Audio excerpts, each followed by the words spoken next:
My 7-year-old grandson mistakenly took my daughter-in-law's work iPad to school.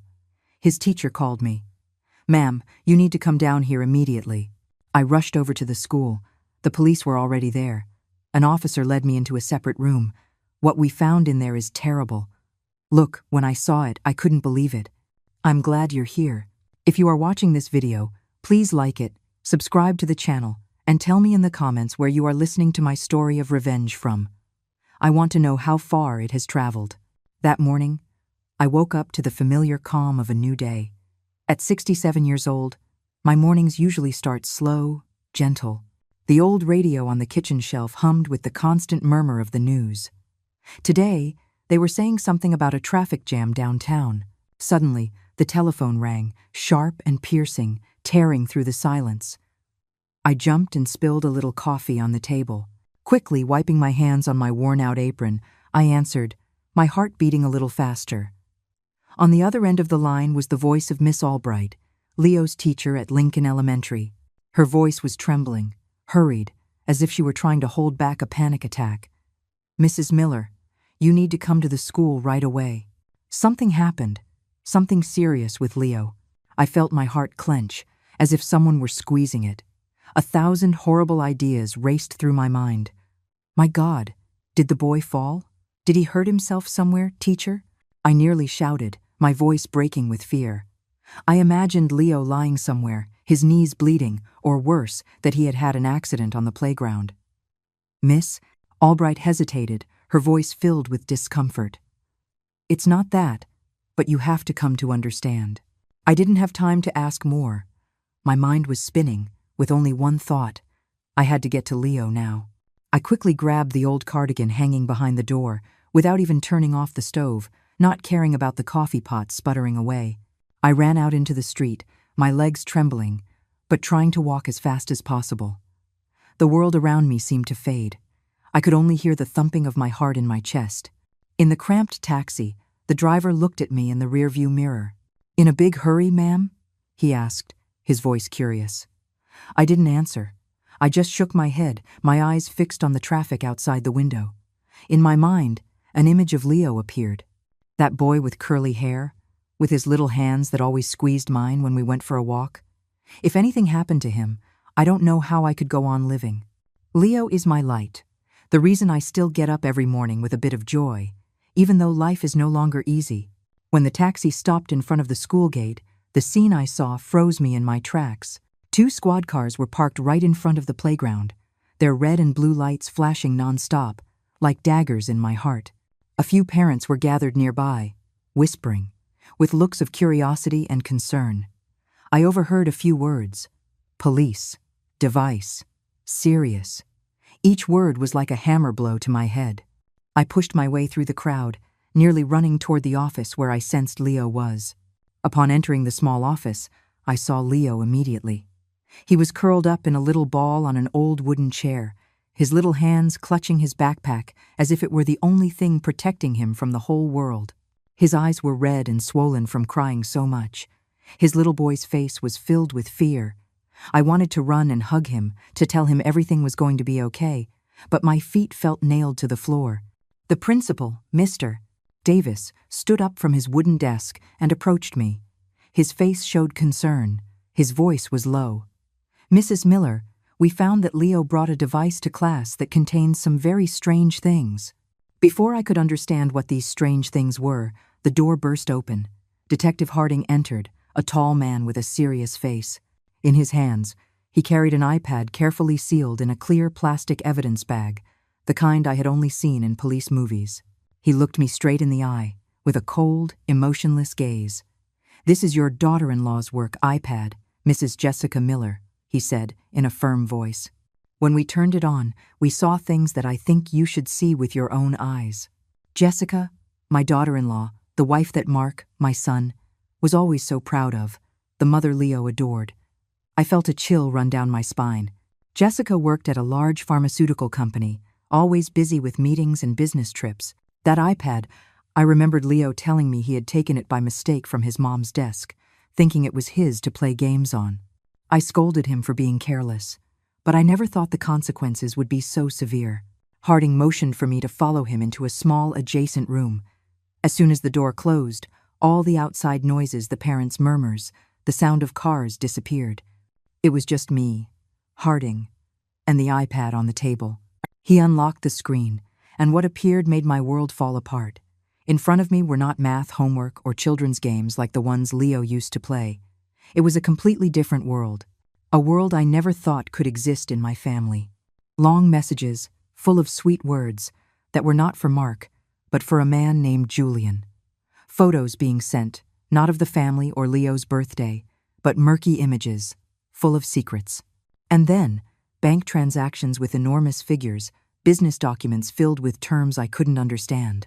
I flipped through page after page, my hands trembling, with a lump in my throat as if someone were choking me.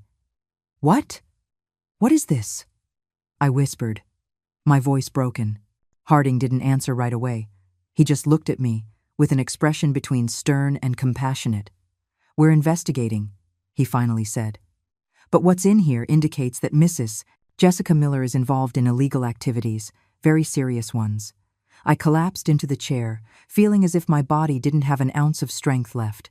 Jessica, the daughter-in-law I thought was the perfect woman, hardworking, attentive, loving to her husband and son. I remembered the night she cooked for everyone, the way she smiled at Leo, how she held Mark's hand. All of it now seemed like a charade. I thought of Mark, my son, who had given his whole heart to his wife, and of Leo, that innocent child who was now sitting outside, scared and not understanding what was happening.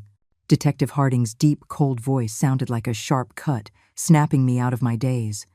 "We are going to hold on to this device for the investigation. You can't take it." I stayed there, my hands still trembling, nodding like an automaton. In my head, the images from the iPad kept swirling.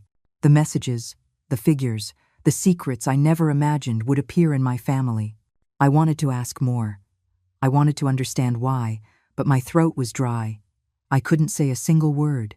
A young police officer, in a pristine uniform, entered with a folder in his hand. He read in a monotone voice, as if completing a routine procedure. "Evidence seized at Lincoln Elementary School, from student Leo Miller, 1 iPad device, serial number." I stopped listening. I only felt my hands shake as I took the pen to sign the report. My signature came out crooked, a scribble that reflected the chaos in my mind. Leo, my innocent boy, was now caught in a mess that not even I, a 67-year-old woman with life experience, could comprehend. A female police officer, slender and with a soft voice, approached Leo. "Hey, champ, want to come with me to the playground for a little bit?" she said, trying to smile to calm him. Leo looked at me, his eyes still red, and then, obediently, he took the officer's hand and left.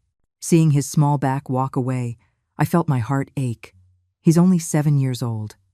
At this time, he should be running with his friends, not huddled in the principal's office surrounded by police. Miss Albright was nearby, her hands clasped, her gaze full of guilt. "I'm so sorry, Mrs. Miller," she said in a trembling voice. "I was just going to open the device to check Leo's homework. I never imagined." I looked at her, wanting to tell her I didn't blame her, that it was all a terrible misunderstanding, but I just nodded slightly, too weak to speak. In my head, everything was a tangled mess. Jessica, my daughter-in-law, whom I trusted, whom I considered an exemplary mother and wife, was now connected to things so dark I didn't even dare to think about them. As I left the office, I overheard the police officers whispering among themselves. A name was repeated, like another knife in my heart: Julian Vance.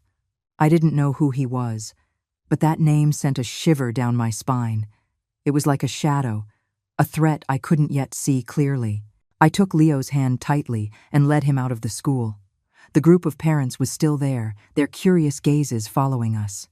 I lowered my head and quickened my pace, just wanting to escape those stares. On the taxi ride home, the driver looked at us in the rearview mirror. "These are scary times," he said, clicking his tongue. "The things kids bring to school these days." I didn't respond, just squeezed Leo's hand tighter. The boy was silent, his gaze lost out the window, but I knew he was scared. "Grandma," he suddenly said in a tiny voice, "I'm sorry, I didn't mean to take Mom's iPad." I hugged him, trying to hold back my tears. "Don't worry, my love," I whispered. "It's not your fault." But inside, I knew this went far beyond a simple mistake. When we arrived, the house felt empty and cold. Mark, my son, had left for work early. It was just Leo and me, in a heavy silence. I quickly made him some chamomile tea, hoping the gentle aroma would calm him. Leo sat at the kitchen table, hugging the mug with his little hands, but his gaze was still distant. "Grandma, what are they going to do to Mom's iPad?" he asked. I didn't know what to tell him, so I just stroked his head and said, "Don't worry, I'm going to fix everything." On the table, the evidence seizure report was still there, my trembling signature a reminder of what had just happened. I picked up the phone and dialed Mark. 1 ring, 2 rings, and then just a busy tone. My son wasn't answering. I thought about calling Jessica, but my hand froze. The serious image of Detective Harding, the messages, the photos on the iPad, it all came back to my mind so clearly. I didn't dare face her, didn't dare ask her what she was hiding. In the afternoon, I sent Leo over to Mrs. Peterson's house, my good neighbor. "I'm just running to the grocery store for a bit," I lied, "just to have a moment alone." But instead of going to the store, I walked aimlessly through the familiar streets. The images from the iPad wouldn't stop spinning in my head, the sweet messages, the enormous figures, the documents full of secrets. I stopped by a tree, leaning against its old trunk, trying to breathe to calm myself. But the fear clung to me, like a shadow that wouldn't leave. I thought about Mark, about the years we had spent together. When my husband died, Mark was the only one by my side, my support. And now, I had to tell him the truth. That the wife he loved, the mother of his child, might be living a completely different life. My soul ached. I didn't want to shatter my son's happiness, but I also couldn't let Leo grow up in a family full of lies. That night, when Mark came home, I knew I couldn't stay silent any longer. I had to tell my son the truth. I sat at the dining room table, holding a cup of now-cold chamomile tea, watching Mark silently eat each spoonful. Leo had already eaten and was playing with his toy cars in a corner of the living room. Jessica was still there, playing her part as the perfect wife and mother. She cleared the table, smiled sweetly, chatted with Leo about his homework, as if nothing had happened. Seeing her, I couldn't help but shiver. How could someone act so well when just hours before I had seen her terrible secrets on that iPad? I tried to stay calm, to keep my gaze from revealing the suspicion that was burning inside me. I waited for Jessica to go into the bathroom and for the sound of running water to fill the house. Then I got up and pulled Mark out onto the balcony. The cool night air blew, bringing the scent of pine from the neighbor's yard. Mark looked at me, his eyes tired. "Mom, what's wrong? Why are you so tense?" he asked in his deep voice. I took a deep breath, trying to gather my thoughts. This was my son, whom I had raised, whom I had watched grow up. How was I going to tell him that the woman he loved might be betraying him, that his family was about to fall apart? "Mark," I began, my voice trembling. "Today, at Leo's school, I saw things that I don't want to believe. But I can't not tell you." I told him everything, from Miss Albright's panicked call, the scene with the squad cars in front of the school, to what I saw on Jessica's iPad, the loving messages, the bank transactions, the secret documents. I blurted it all out in one go, as if stopping would make me lose the courage to continue. "I saw it with my own eyes, Mark. The police are investigating, and they mentioned a name, Julian Vance." Mark frowned, his gaze filled with confusion, but then he shook his head, as if trying to push my words away. "Mom, that's absurd," he said, his voice full of disbelief. "Jess is my wife, Leo's mom. She would never do something like that. It must be a misunderstanding. Someone could have used her iPad, or it's a very bad joke." I took his hand, trying to make my voice sound calm, though my heart was pounding. "Mark, I don't want to believe it either, but I saw the messages, the photos, the figures. The police kept the iPad as evidence. You have to believe me." Mark's patience seemed to run out. He pulled his hand away, threw the cigarette he was holding to the ground, and his eyes flashed with anger. "Mom, you're trying to make me doubt my own wife," he shouted, his tone higher than I had ever heard. Don't you see how tired I am? I work all day to support my family, and now you want me to believe Jess is cheating on me? I don't want to hear any more. His words were like a stab wound. I wanted to scream at him, to shake him so he would snap out of it, but I just stood there, helpless, watching my son turn his back on me and go back inside. Just then, the bathroom door opened. Jessica came out, her hair still damp, and a towel over her shoulders. She looked at Mark and me, with an expression of surprise. "What's wrong, honey?" she asked in her soft voice. But I noticed a flash of tension in her. Mark turned to his wife, and his gaze softened instantly, as if all his doubts had vanished in a second. "Nothing, sweetie," he said, his voice light. "My mom's just worrying too much. I'll always trust you." Jessica smiled, a perfect smile, but I caught a fleeting moment of panic in her eyes before she covered it with her false sweetness. "Mom, why would you think that about me?" she said, her voice choked, as if holding back tears. Did I do something wrong? I wanted to scream, to unmask her, but I remained silent. Her words were part of a play, and I knew I couldn't win against her in that game, not now. Dinner that night was as heavy as lead. We ate in silence. The only sounds were the clinking of spoons against plates and the television with the news on in the living room. Leo, sensitive as all children are, felt the tension. He looked at me, then at his dad, and asked in a low voice, "Did Mommy and Daddy have a fight?" Mark quickly pulled him close, stroking his head. "No, buddy, everything's fine," he said, but his voice trembled, as if he didn't believe it himself. I looked at Leo, my heart in a knot. He didn't deserve this. Didn't deserve to be trapped between the truth and a lie.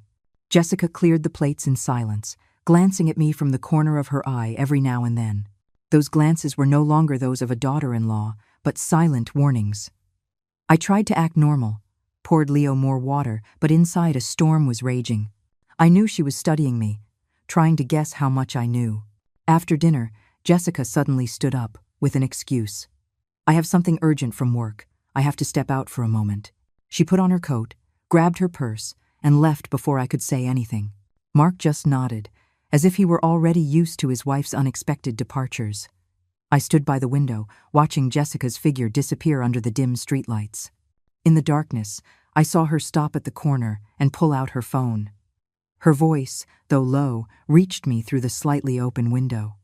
"Julian," she whispered, in a tone full of anguish. I stood there paralyzed, my heart racing. That name again, like a ghost, confirming that what I saw on the iPad was no mistake. That night, when Leo was already asleep, I sat alone in the kitchen, under the dim light that illuminated my face. The fear still clung to me, but mixed with it was a fierce determination. I couldn't let my family fall apart. I couldn't let Leo grow up in a world of lies. I knew I had to do something, even if it meant facing the most painful truth. The next morning, while I was hanging laundry in the yard, the phone vibrated in the pocket of my apron, breaking the silence. I wiped my hands, feeling my heart pound as I saw Detective Harding's number on the screen. "Mrs. Miller, we need you to come to the station immediately to give us more information," his serious, no-nonsense voice said. I nodded, though he couldn't see me, and replied, "I'll be right there." I ran into the house. I checked that Leo was playing with his puzzles in the living room. The boy looked up and gave me an innocent smile, but his eyes still held a hint of yesterday's confusion. "Where are you going, Grandma?" he asked in his little voice. I stroked his head, forcing a smile. "I'm just running an errand, my love. Be good." "I'm going to ask Mrs. Peterson to watch you." Leo nodded, but I know he sensed my unease. I went to Mrs. Peterson's house, the neighbor who has been with my family for so many years. She was watering her potted plants in the yard, her gray hair peeking out from under a straw hat. "Rosa, can you watch Leo for a little while, please?" I asked, trying to keep my calm. Mrs. Peterson looked at me, her eyes full of concern. "Grace, something's not right, is it?" "I've seen you so tense since yesterday." I shook my head. I didn't want to drag her into this dangerous mess. "It's just my own things. Don't worry." Mrs. Peterson nodded, but I know she didn't believe me. The police station was a noisy, busy place, with a thick air that smelled of sweat and paper. A young officer led me down a long hallway, the echo of my shoes resounding on the cold linoleum floor. They took me to a small conference room with tinted windows that hid the curious gazes from outside. Inside, Detective Harding was standing, arms crossed, with the same serious look as yesterday. Sitting next to him was a middle-aged woman, intelligent-looking, dressed in a dark blue pantsuit. She stood up and shook my hand with firmness and confidence. "I'm District Attorney Evelyn Reed," she introduced herself, her voice clear and decisive. "I'll be handling this case." D.A. Reed slid a thick folder toward me, filled with printed sheets of letters, numbers, and images. "This is what we extracted from your daughter-in-law's iPad," she said, pointing to a highlighted name on the first page. "Julian Vance. He is the director of a large pharmaceutical corporation. But he is also the prime suspect in a case we've been following for a long time." I turned the pages, feeling my heart beat faster as I saw the figures from the bank transactions. Millions of dollars moving between domestic and foreign accounts. Emails exchanged in a dry, professional language, but hiding something murky that I couldn't quite understand. But what left me breathless were the internal documents about inflated contracts and the production of counterfeit drugs. I saw photos of a factory with smokestacks spewing thick black smoke and a river of dark water flowing directly into the river near the industrial park. The same river where the neighborhood kids, including Leo, used to go swimming on hot days. I remembered the afternoons when Leo would come home, his hair soaked, excitedly telling me he had caught a little fish. The thought that that water could be poisoned made me shudder, and I gripped the edge of the table tightly. D.A. Reed was watching me. Her gaze was both stern and understanding. "We've been tracking Vance for a long time, but we didn't have direct evidence," she explained. "Your daughter-in-law's iPad is the key. It contains everything we need to dismantle this network." I nodded, but my mind was spinning. Jessica, whom I considered a daughter, was involved in something so horrible. I wanted to ask why. I wanted to understand how she could betray her family, but I had a lump in my throat and couldn't speak. Harding intervened. His voice grew deeper, full of warning. "But this also means that you and your grandson are in danger. If Vance or anyone in his network finds out that you've seen this, they won't just stand by." His words were like a bucket of cold water. I froze, my cold hands clasped together, feeling fear course through my entire body. I thought of Leo, of his innocent smile, of Mark, who was still blindly in love with his wife. If they found out I was cooperating with the police, what would happen? I left the station with my head feeling as heavy as lead. Outside, reporters were surrounding another suspect, with microphones everywhere and camera flashes going off nonstop. I pulled the brim of my hat down and walked quickly through the crowd, praying that no one would recognize me. On the city bus back home, I huddled in a corner seat, staring out the window without seeing anything but blurry images of the city. In my mind, there was only one thought. I had to protect Leo, no matter what. He is my light, the reason I keep living after so much pain. I couldn't let him get hurt. I couldn't let those shadows touch him. When I got home, I had barely opened the door when I saw Jessica sitting in the living room, a cup of coffee in her hand. She looked up and fixed her gaze on me, cold and inquisitive, as if trying to read on my face what I knew. "Where did you go, Mom?" "You were gone a long time," she asked, her voice soft but loaded with intent. I forced a smile, clutching my purse. "Oh, I went to the market to buy a few things," I replied, my voice trembling. Jessica nodded. But her eyes never left me, like a predator stalking its prey. The following days I lived like a shadow, silently observing everything in the house that was once my family's home. Every morning, I woke up with a heavy feeling, as if there was a stone in my chest. I tried to make Leo's days normal, taking him to school, making him breakfast, but my mind kept circling back to Jessica and the secrets she was hiding. I knew I had to be careful, to make everything seem normal, but Jessica's inquisitive gaze made me feel like I was walking on thin ice. During breakfast, I noticed that Jessica couldn't stop checking her phone. She sat across from me, her coffee mug in hand, but her eyes never left the screen. Every time a message came in, she would flip the phone over on the table, as if she was afraid someone would see. I pretended to be busy pouring milk for Leo, smiling at him as he told me about a drawing he had made in class. But not a single one of Jessica's movements escaped me. She seemed to live in her own world, a world where neither I, nor Mark, nor even Leo had a place. "Leo, finish your milk, sweetie, so I can take you to school," I said, trying to make my voice sound natural. Jessica looked up, glanced at me, and then lowered her head back to her phone. "I have an early meeting today," she told Mark, in a monotone voice. "I'll probably be a little late." Mark nodded, without asking further, as if he was already used to his wife's strange hours. I looked at him, with a pain in my soul.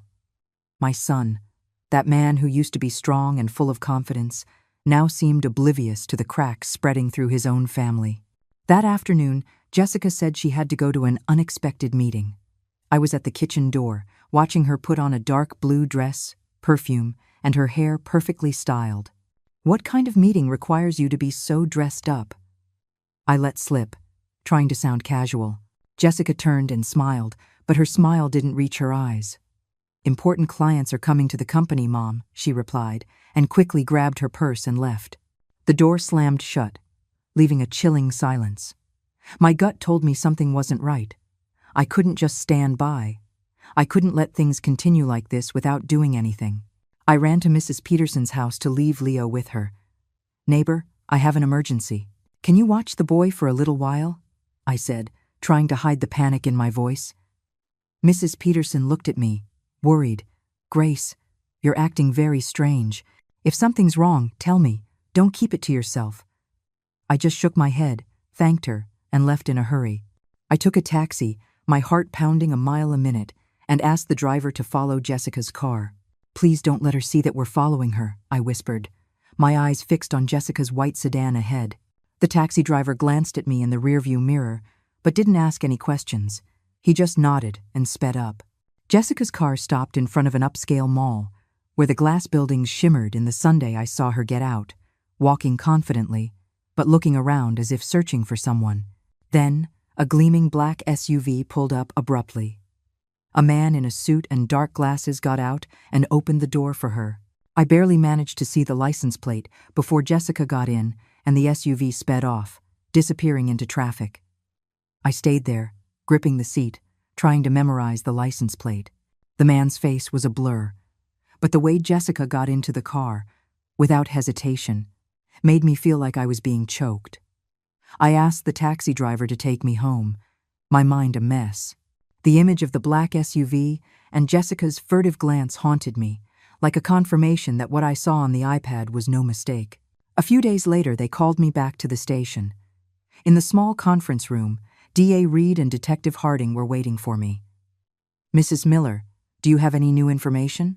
Harding asked, with his penetrating gaze. I took a deep breath and told them what I had seen that day, from how Jessica left the house to the black SUV. I repeated the license plate, my voice trembling. Harding took notes and turned to another officer, giving him an order to check it immediately.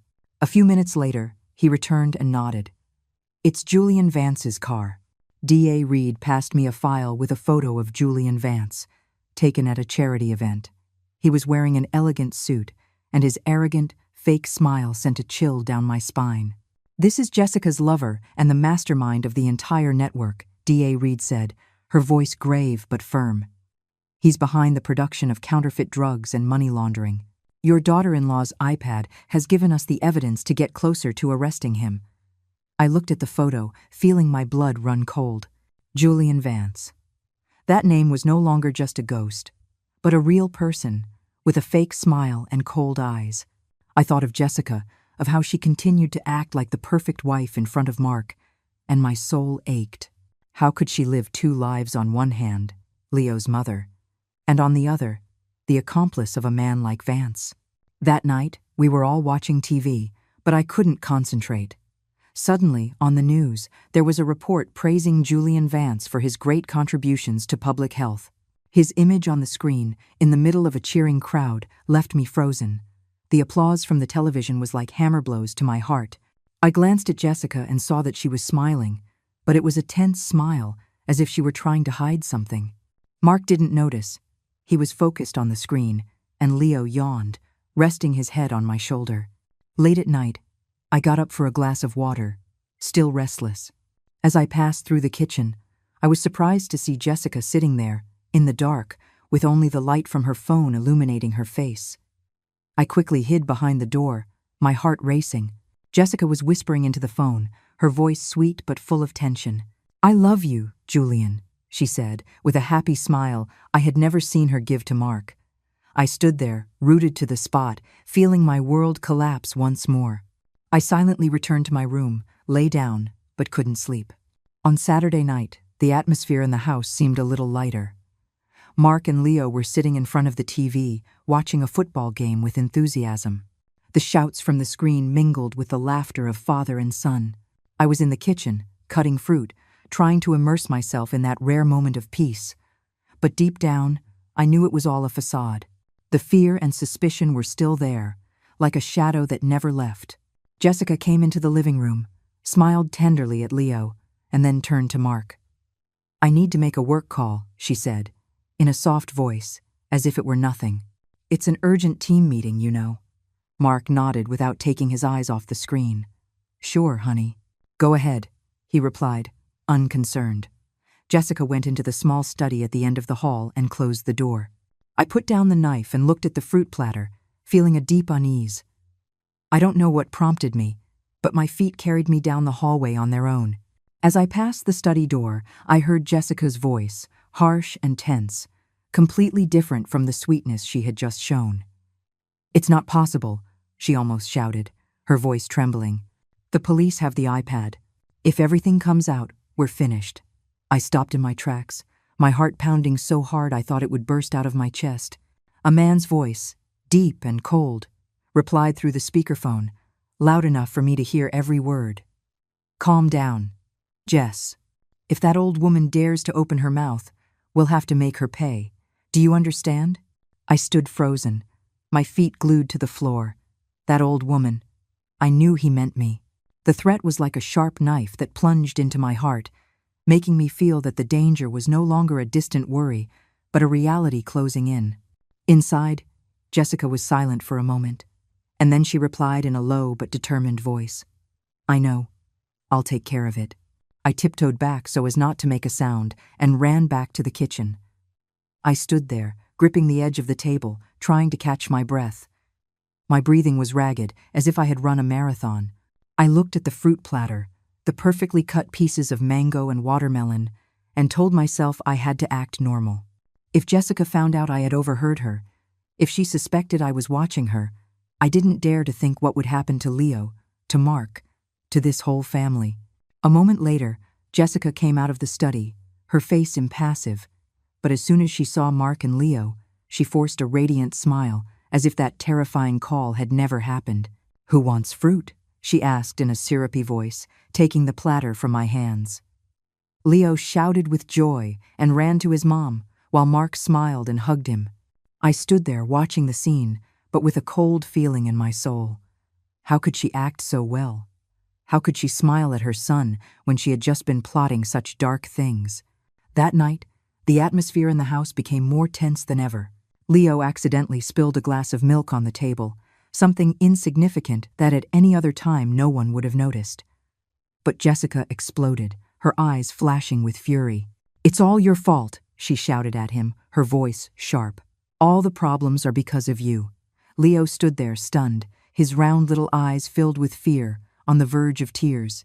I understood immediately that she was referring to Leo taking the iPad to school, but her words were too cruel for a 7-year-old. Mark jumped to his feet, put a hand on his wife's shoulder, and said, bewildered, "Jess, what are you saying? He's just a kid." Jessica forced a smile, but it was a grimace that couldn't hide her tension. "Sorry," she said, softening her voice. "I'm just really tired today. Don't mind me." She bent down to clean up the spilled milk, but shot me a look from the corner of her eye, like a silent warning. I hugged Leo, who was sobbing with his face buried in my shoulder. "It's not your fault, my love," I whispered, stroking his back. "Grandma is here. I will always protect you." But inside, I knew I was facing a danger much greater than I had imagined. I couldn't sleep all night. The threat from that man's voice, surely Julian Vance, echoed in my ears. If that old woman dares to open her mouth. I lay there, the pale moonlight streaming through the window, illuminating the family photo hanging on the wall. It was from Leo's birthday last year, when we were all laughing happily. Now, Jessica's smile in that photo sent shivers down my spine. I thought of Leo, of Mark, and I wondered if I would have the strength to face what was coming. The next morning, I decided I couldn't wait any longer. I once again left Leo with Mrs. Peterson, telling her I was going to the market, but in reality, I went straight to the station. In the small conference room, DA Evelyn Reed was waiting for me, her gaze sharp but understanding. I told her the entire conversation I had overheard. Every detail, from Jessica's agitated voice to Julian's cold threat. He said if I opened my mouth, they would make me pay, I told her, my voice trembling. DA Reed nodded, taking notes, and then looked at me. "This information is very important, Mrs. Miller," she said in a firm voice. "It proves that Jessica is directly involved with Julian in covering up the crime. We are going to intensify surveillance on her." I left the station feeling a little lighter for having shared the burden, but the fear didn't leave me. On the way back, as the bus passed a familiar corner, I caught a glimpse of the black SUV I had seen at the mall. It was parked silently in the shade of a tree, and its headlights flashed once, like a warning. I shivered and clutched the handkerchief I carried in my purse. The danger was no longer a distant worry. It was right in front of me, closer than ever. After that meeting at the station, I returned home with my heart in a knot. DA Reed had told me they had enough grounds to request a warrant to tap Jessica's phone, and that a technical team had already discreetly installed a device on the cell phone she always carried. "Mrs. Miller, you must act completely natural," the DA warned me with her serious gaze. "Under no circumstances can you let her suspect anything. If she finds out you're cooperating with us, everything will become much more dangerous." I nodded, but inside, a storm of fear and determination was raging. I couldn't let Leo, my only light, be pulled into this vortex. The following days, I lived like an actress, trying to maintain my composure in front of Jessica. Every morning, I continued to make coffee, prepare breakfast for Leo, laughing with him as if nothing were wrong. But every time I looked at Jessica, I had to suppress the anger and pain that burned inside me. She continued to play her role as the perfect wife, hugging Leo, asking Mark about his work, but her eyes always passed over me, scrutinizing, as if searching for a crack in the facade of normality I had built. One afternoon, my phone vibrated. It was Detective Harding. "Mrs. Miller, we need you to come to the station immediately," he said with an urgent voice. I quickly left Leo with Mrs. Peterson. I lied, saying I was going to the market, and took a taxi to the station. In the small conference room, it was just Harding, DA Reed, and me. The tension was so thick I could hardly breathe. Harding turned on a small recorder on the table, and Jessica's voice echoed, clear and cold, like a stab to my heart. "Mark is nothing," she said, her tone full of contempt. "I only need you, Julian. When all this blows over, we'll go to Miami together. And the kid? Who cares? That's what the old woman is for." I collapsed into the chair, feeling the world cave in on me. My heart felt crushed. Jessica, the mother Leo loved, the wife Mark blindly trusted, was capable of saying such cruel words. She was not only betraying Mark, but she was willing to abandon Leo, the son she had rocked in her arms and sung to sleep every night. I covered my face. The tears flowed uncontrollably. "How could she?" I whispered, my voice broken. Harding handed me a glass of water. His gaze softened but remained stern. "I know this is very difficult, Mrs. Miller," he said. DA Reed continued in a soft but firm voice. "Now you have irrefutable proof to show your son. We will support you, but you need to be strong." I nodded, drying my tears. But in my mind, there was only one thought. Mark had to know the truth, even if it destroyed him. That night, I took the recording home, my soul heavy. Leo was playing with his blocks in the living room, and Mark had just gotten home from work, taking off his jacket. I waited for Leo to go to his room, and then took Mark out to the patio.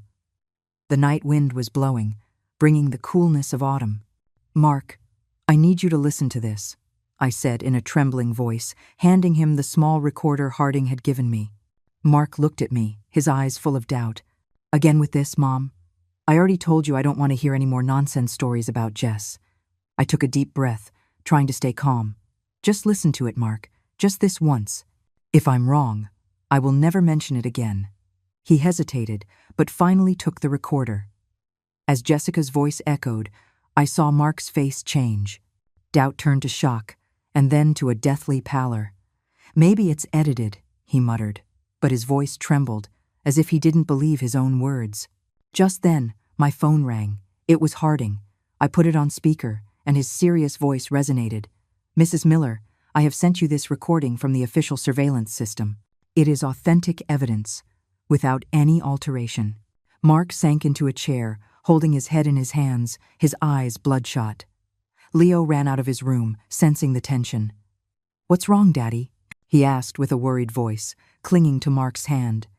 He could only hug his son tightly, unable to say a word. I knelt down, stroked Leo's head, forcing a smile. "Nothing's wrong, my love. Your daddy is just a little tired." That night, Jessica arrived late. She walked in with her perfect smile, but when she saw Mark's expression, her smile froze. Mark looked at her, but his eyes were different. There was no longer tenderness, but a pain mixed with rage. Still, he tried to seem normal. "Everything okay at the meeting, honey?" he asked. Jessica nodded with a soft voice. "Yes, everything's fine, darling. Just a little tired." I stood there, watching her act, my heart broken. She didn't know that Mark had heard the recording. She didn't know that her curtain of lies was about to fall. The air in the house felt dense, heavy. Leo, sensing the tension, quietly went to his room to play alone with his teddy bear. I looked at him, a lump in my throat. He didn't deserve this, didn't deserve to be trapped between the truth and a lie. I wanted to hug him, tell him everything would be okay, but I knew I couldn't promise him anything at that moment. A few days later, D.A. Reed came to the house unannounced. She was wearing a long coat, and her gaze was serious. "Mrs. Miller, we have news," she said in a grave voice. "The surveillance data shows that Jessica and Julian are planning to escape. They've already bought plane tickets to Miami. We have to act now." I sank into the armchair, feeling the floor open up beneath me. Jessica was not only betraying Mark, but she was going to abandon Leo, to leave everything behind to be with Julian. I looked at the DA, my voice trembling. "What do I do now?" "Leo, he can't lose his mother like this." D.A. Reed put a hand on my shoulder. Her gaze was firm but compassionate. "We need your cooperation," she said. "Keep watching, Jessica. Inform us of any strange movements, and prepare for the worst." Her words were like a knife. They sent a shiver down my spine. What was the worst, that Leo would lose his mother, that Mark would end up with a broken heart, or that my family would be dragged into even greater danger? That early morning, I woke up with a terrible sense of unease. I was washing the dishes when the phone rang, interrupting my thoughts. It was Detective Harding. His voice was urgent, direct. "Mrs. Miller, we've just discovered that Jessica bought emergency plane tickets to Miami. The flight leaves from Chicago's O'Hare Airport tonight." I stood frozen. The plate I was holding nearly slipped from my hands. Miami. The word echoed in my head like a sharp knife. Jessica was really going to escape, to leave Mark, to leave Leo, to leave everything to go with Julian Vance. "Are you listening to me?" Harding's voice brought me back to reality. "Yes, I hear you," I answered, my voice trembling. "What do I need to do?" He spoke quickly. "We're going to move in, but you need to tell Mark. He has to know the truth, and we need both of your cooperation." I nodded, though he couldn't see me, and hung up, my heart a stone. I immediately thought of Mark, my son, who was still living in the blind faith he had for the woman he loved. I couldn't let him continue to deceive himself. I put on a coat, left Leo with Mrs. Peterson, and took a taxi to the construction site where Mark worked. When I arrived, he was standing by a pile of bricks, sweating, with a tired look in his eyes. He was surprised to see me. "Mom, what are you doing here? Did something happen?" I took him to a corner where no one could hear us. Tears almost escaped as I told him. "Mark, you have to come with me. Jessica. She's going to run away. She bought plane tickets to Miami with Julian Vance. You have to see the truth with your own eyes. If you don't, you'll regret it for the rest of your life." Mark looked at me. His eyes were torn between disbelief and pain. He shook his head, his voice hoarse. "Mom, again with this?" "I don't." I took his hands, interrupting him. "Mark, I'm begging you, just this once. If I'm wrong, I will never mention it again." He was silent for a long time, his eyes red, and finally he nodded. "Okay, Mom, I'll go." I hugged him, feeling my own heart break. I knew this truth would destroy my son, but I couldn't let him live a lie. In the afternoon, the police picked us up. In the car, Harding explained the plan, his voice calm but determined. "We have undercover agents who will pose as passengers. A team will be at the security checkpoint, and another will be waiting at the boarding gate. Mrs. Miller, Mark, you just have to be there and confirm the identity of Jessica and Vance. Don't do anything to arouse suspicion." I nodded, clutching the sweat-soaked handkerchief in my hand. Mark sat beside me in silence, his gaze lost out the window, as if searching for a moment of peace before the storm. At O'Hare Airport, the atmosphere was a chaos of noise and people. The flight announcements mixed with conversations, but to me, it was all a distant murmur. They took us to a discreet corner in the waiting area, from where we could see without being seen. I sat next to Mark, holding his hand tightly. He said nothing, but I could feel the tension in his every breath. "Mom, if all of this is true," he whispered, his voice broken. I squeezed his hand, not daring to answer, only whispering back, "I'm here, Mark, we'll get through this." At the designated time, I saw Jessica appear. She was wearing a long gray coat, dark sunglasses, and was pulling a large suitcase. Beside her was Julian Vance, in an elegant suit, walking with an air of superiority. They were laughing and talking, like a couple about to embark on a romantic trip. Seeing it, I felt a pain that tore my soul apart. I glanced at Mark and saw him frozen, as stiff as a statue. His eyes were red, his hands clenched into fists. "Do you see now?" I whispered, my voice trembling, holding back tears. Just as Jessica handed her passport to the airline employee, the space was shattered by a firm shout. "Police! Nobody move! Julian Vance and Jessica Miller, you are under arrest." It all happened in an instant. The undercover agents appeared from nowhere and surrounded them. Julian tried to run, but two burly men immediately tackled him to the ground. Jessica screamed and struggled, her voice shrill. "You're mistaken. I'm innocent. I didn't do anything." Mark ran towards her, unable to hold back any longer. "Why, Jess?" he shouted, his voice broken with pain. "Why did you do it? Me, Leo, this family. You threw it all away for him?" Jessica turned, her eyes terrified, but she quickly regained her composure and said coldly, "You don't understand, Mark. You would never understand." Her words were like a stab that left Mark motionless, his face pale. I ran to Leo, who was hiding behind me, his eyes wide with fear. I hugged him, covered his eyes with my hand, and whispered, "Don't look, my love. Grandma is here." Leo was trembling and asked in a tiny voice, "What's happening to Mommy, Grandma?" I didn't know what to answer. I just held him tighter, feeling his little heart beating at full speed. I wanted to protect him from that scene, from the cruel truth that his mother had chosen a path where he didn't fit. As the police led Jessica and Julian away, she turned abruptly. Her gaze locked onto mine, cold and full of hatred, as if I were the one to blame for destroying everything. I stood there, hugging Leo, watching her in handcuffs, feeling a mix of pain and relief. The truth had come to light, but it had also shattered my family. Mark stood motionless, his gaze empty, following his wife with his eyes as they took her away. I wanted to run and hug him, to tell him everything would be okay, but I knew that those words, at that moment, meant nothing. After the arrest at the airport, we were taken directly to the station to give our statements. The squad car moved silently through the busy streets of the city, but I had no mind for anything other than Leo, who was curled up against me, trembling, his little hands clinging to my clothes as if he feared that if he let go, he would lose me forever. I held him tightly, trying to give him some warmth to calm his fear, but I myself was in the midst of a storm of emotions. Mark sat beside me, as absent as a shadow, his eyes red and his gaze lost out the window. He said nothing, but I knew his heart was in pieces. At the station, the air was thick, filled with the incessant ringing of telephones and the hurried footsteps of officers. They took us to a small waiting room where the cold metal chairs made me feel even more alone. I held Leo in my arms, stroking his back and whispering, "Everything is going to be okay, my love." But my words sounded empty, as if I didn't believe them myself. From the interrogation room, just a few steps away, came Jessica's screams, sharp and desperate. "I'm innocent. I don't know anything. You're making a mistake." The furious slam of the DA's fist on the table silenced her voice, but each of Jessica's words was like a knife in my heart. She continued to deny everything, clinging to her perfect facade, even when everything had crumbled.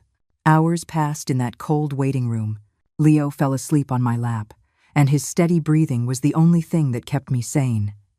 Mark was still there, without a word, his hands clenched so tight they turned white. I wanted to say something to comfort him, but what words could soothe the pain of someone who had just lost the world they believed in? Finally, an officer approached and allowed us to leave. "That's enough for today," he said in a dry voice. "We'll be in touch if we need more information." But as soon as we walked out the station door, a crowd of reporters surrounded us. The flashes of cameras blinded us, microphones were shoved in our faces, and questions rained down like a torrential storm. "What role did your family play in the Julian Vance case? How does it feel to have your daughter-in-law arrested?" I quickly covered Leo's face with my coat, terrified that his innocent gaze would be captured in the newspapers. Mark could barely walk, stumbling. I took his arm and helped him push through the crowd, praying for some peace. "We're not answering. Please, let us through," I shouted, my voice broken with exhaustion and anger. When we got home, Mrs. Peterson was waiting at the door, her gray hair disheveled and her eyes full of anguish. "Oh, Grace, I saw the news," she said in a trembling voice. "How could all this have happened?"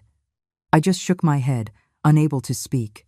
I felt the tears about to come, but I held them back, not wanting Leo to see me weak. "Thank you, neighbor," I said in a hoarse voice. "Go get some rest. I'm okay." But when Mrs. Peterson left, I felt the world crashing down on me. The house, once filled with the laughter of Leo and Mark, now felt cold and empty. That night, no one touched dinner. I made the chicken noodle soup that Leo loves so much, but he just stared at the bowl, his eyes sad.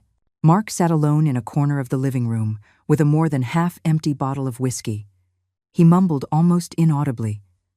"My whole life, I trusted the wrong person." "I believed her, Mom." His words broke my heart. I wanted to run and hug him, tell him everything would be fine, but I knew those words were useless now. Mark had lost the wife he loved, and Leo, the mother he admired. Leo curled up beside me and asked in a whisper, "Grandma, where did Mommy go? Why isn't she coming back?" His question was like a dagger straight to my heart. I hugged him tightly as tears fell silently. "Mommy had to go far away for a while, my love," I said, trying to make my voice sound gentle. "But Grandma is here, and I will always be with you." Leo nodded, but I know he didn't understand. How could a 7-year-old boy understand that his mother had chosen a path where he had no place? That night, as I rocked Leo to sleep, the television in the living room broadcast the news. The image of Jessica, handcuffed and with her head down, being led through the hallways of the station, appeared on the screen. Leo, who was not yet fully asleep, saw it by accident. He burst into tears, and his cry of "Mommy" echoed in the dark room. I immediately hugged him and changed the channel, but that image was already seared into his mind. "Why does Mommy have handcuffs, Grandma?" he asked, tears streaming down his cheeks. I held him tighter, not knowing what to say. "I don't know, my love," I whispered, as my own tears fell. "But I promise I will protect you." After the news, my phone rang. It was D.A. Reed. "Mrs. Miller, thank you for your cooperation in this operation," she said, her voice serious but understanding. "We have arrested Julian Vance and Jessica, but the case is not over. I need you to prepare to be the main witness at the trial." I nodded, though she couldn't see me. "I understand," I replied, my voice hoarse. "I'll do what I have to do." The weeks following the arrest at the airport were a whirlwind, as if our entire world had been turned upside down. Mark took an unpaid leave from work to stay home and care for Leo. He didn't want the boy to face the curious stares or malicious questions from people. I watched my son, once a strong man, now gaunt. His eyes were always red, as if he had cried all the tears possible during the long, sleepless nights. I wanted to hug him, to say something to ease his pain, but I knew that no words could heal the wound Jessica had left. Leo, my little grandson, kept asking for his mom. "Grandma, when is Mommy coming back?" he would ask in his little voice, his round eyes full of hope. Every time he did, my heart would clench. I couldn't tell him the cruel truth that his mother had chosen a path where he didn't fit. Instead, I made up vague stories for him. I took him to the park, bought him ice cream, trying to fill the void in his little heart with brief moments of joy. But every time Leo smiled, I saw the hidden sadness in his eyes. At 7 years old, he was too young to understand, but old enough to feel the loss. I had to go to the station several times to speak with D.A. Reed and Detective Harding. They asked me to recount every detail, from what I saw on the iPad, the call I overheard, to the look of hatred from Jessica at the airport. Every time I told it, it was like reliving those horrible moments. But I knew I couldn't stop. "You're doing the right thing, Mrs. Miller," D.A. Reed would tell me, her gaze both stern and compassionate. "Thanks to you, we have dismantled a major criminal network." I would nod, but I felt no relief. Taking down Julian Vance's network was a victory, but my family had paid the price with wounds that would never heal. On the street, the reporters wouldn't leave us alone. They would camp out in front of the house, their cameras ready to snap anyone who came out. One time, I went to the market for vegetables, and as I was leaving, a group of them surrounded me. "How does it feel to be betrayed by your own daughter-in-law?" One of them shouted, his microphone almost in my face. "Did you know about her illegal activities?" I lowered my head and walked as fast as I could, clutching the grocery bag as if it were my only support. "Please, leave us alone," I told them in a trembling voice. But they didn't stop. When I got home, I locked the door securely, drew the curtains, trying to create a safe space for Leo and Mark, but I knew we couldn't hide forever. One night, when Leo was sound asleep, Mark sat next to me on the patio bench. The cool air was blowing, bringing the scent of pine. He put his hand on my shoulder, his voice choked. "Mom, I was so blind. I didn't believe you. I didn't want to see the truth. If it hadn't been for you, I would have lost everything."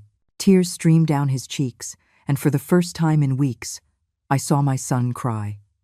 I hugged him, patting his back, like when he was a little boy. "You didn't lose everything, Mark," I whispered. "You still have Leo, and you have me. We're going to get through this, son." He nodded, but I knew the pain in his heart wouldn't disappear so easily. The trial took place a few months later. I decided not to take Leo, even though he kept asking, "Grandma, I want to see my mom." I didn't want him to see her in the defendant's box. I didn't want that image to haunt him for the rest of his life. On the day of the sentencing, I sat in the front row, across from Jessica and Julian Vance. Jessica was convicted of complicity and money laundering, while Julian received the maximum sentence for leading the counterfeit drug and environmental pollution network. The case brought down several high-level officials, shaking the entire pharmaceutical industry. But seeing Jessica, with her head down and her hair disheveled, I felt no victory.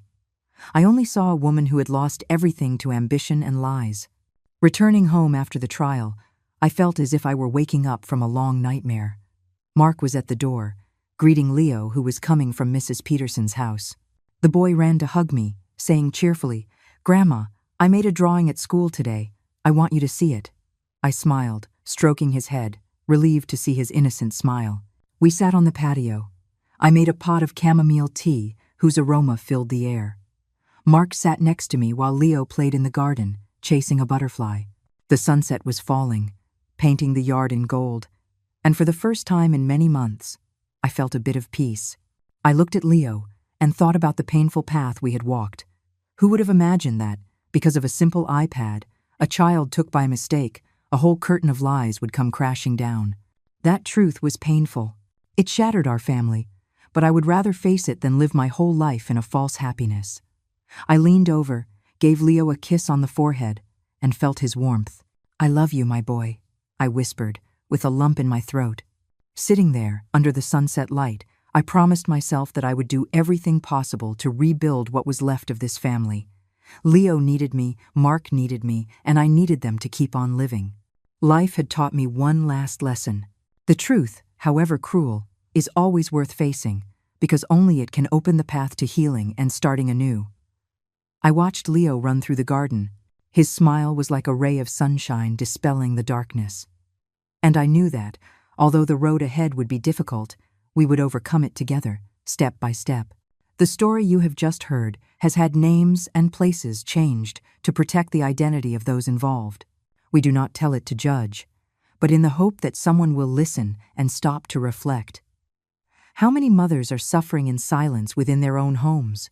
I truly wonder, if you were in my place, what would you do? Would you choose silence to keep the peace, or would you dare to face it all to reclaim your own voice? I would like to know your opinion, because every story can become a light that illuminates the path for others. God always blesses, and I am sure that courage will lead us to better days. For now, on the final screen, I will leave you with two of the channel's favorite stories. I am sure you will be surprised. Thank you for staying with me until this moment.